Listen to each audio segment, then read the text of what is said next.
So itulah 3 kesilapan yang Anwar Ibrahim ni buat. Mungkin kita boleh ambil contoh salah.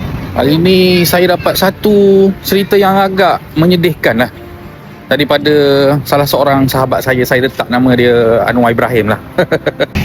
Siapa tahu tempat ni. Okey, saya cerita lah perempuan, boleh ambil beberapa pengajaran lah. Kawan saya ni Anwar Ibrahim ni, duit banyak, adalah 250,000 dalam fixed deposit dia. Dia rasa mak dia ni mungkin ada peluang nak pergi haji. Dia pun parking lah duit dekat tabung haji mak dia. Tapi dia pergi parking duit dekat tabung haji bukan menggunakan duit 250,000 tadi. Dia ada emas di tangan. Dia pergi pajak lah emas dia ni. Dapatlah duit 50,000, pergilah letak dekat tabung haji.